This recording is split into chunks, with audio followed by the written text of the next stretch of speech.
Well, it's good to be here tonight on this cool, it's in the 90s. I think it's in the 90s right now, but hopefully we get some rain tonight, tomorrow. And so be sure and be here Wednesday night.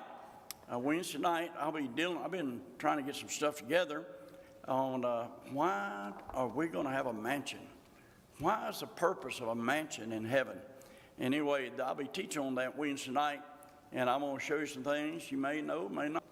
You may agree with it, may not agree with it, but you've been wrong before. So, I'm not being sarcastic. I'm just saying there's some things I begin to learn and see that a lot of times, songs and preachers sure have made heaven something that's not written in the Bible. And so the Bible is our sole authority for what we believe and practice. And so if it's in the Bible, I believe it. If it's not in the Bible, I don't believe it. And it's like that preacher, young preacher, he was reading, he's preaching about how God created Eve. And he talked about how he took a bone and made her. And he turned the page, and the pages got stuck. And he said, and she was 40 feet wide and 150 feet long. He said, he stopped, he said, if I hadn't read that in the Bible, I wouldn't have believed it. But it's in there, but you got to get your ducks in a row. All right, let's stand while the ushers come. We'll receive our regular Sunday night offering. And we thank the Lord. Hopefully, we're going to get the air conditioning working perfect over here. It's draining and everything, so I don't know. But anyway, God's keeping it going until we can get the man down here to work on it. Pray for my wife. She's really overdid it this morning by being here, but I just have to let her, when you're married 60 years, you just let her do what she wants to do. The Bible said in Acts 27, said, and we let her drive. You know what they did? They wrecked. And Paul got snake bit, so sometimes you just have to let them, 60 years, this coming Thursday, we'll be married 60 years if we make it. Sometimes I don't know if we're going to make it or not, but anyway, Lord willing, 60 years. A lot of people hadn't even lived 60 years. And married when I was 5 years old, but other than that, we've been married 60 years. So you pray for her. She said, she's sitting there today and she sleeps like this. And so her mouth gets dry. And I said, are you going to church tonight? I don't think I can do it. I said, well, she said, I'm going to go take me No, she was going to take a shower. I said, don't you do nothing until I get back. Because she'd fall or something. I wouldn't be there to help her. So I've been trying to pet her a little bit.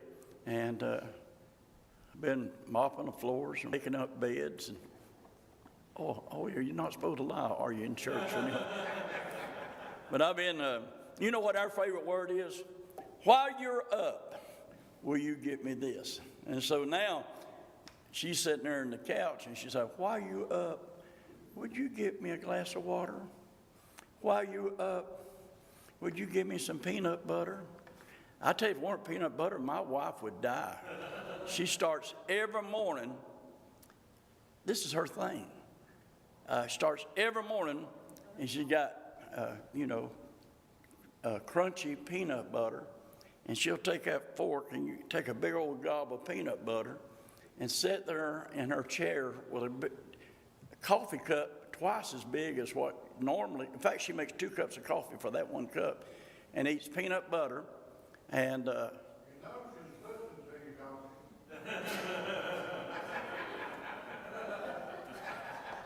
No, she's asleep. She's not paying any attention. I'll catch it if she is. I promise you that. We may not make it a Thursday, but anyway. But Thursday, we'll be married 60 years. I'm going to tell you something. Can I just tell you a little bit about it?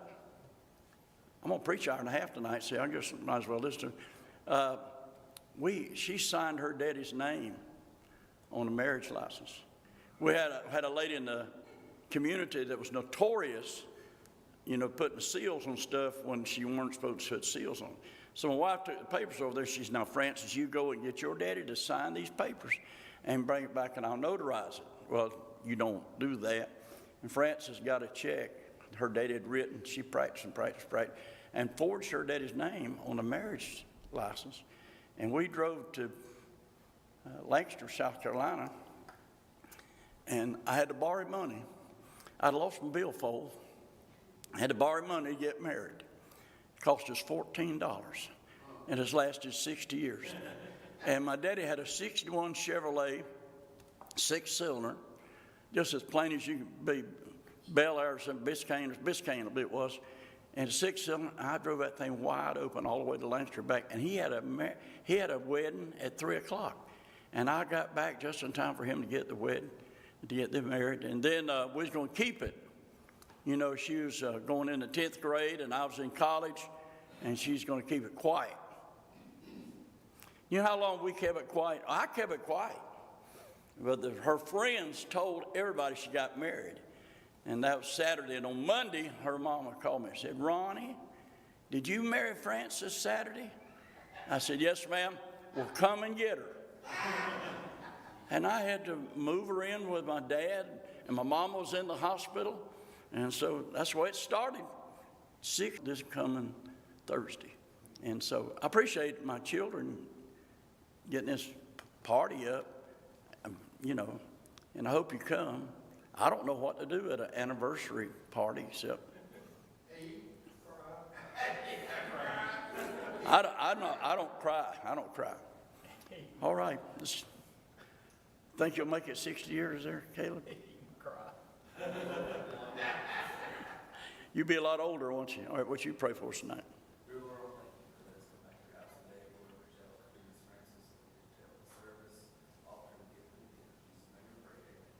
Francis, you forgive me now.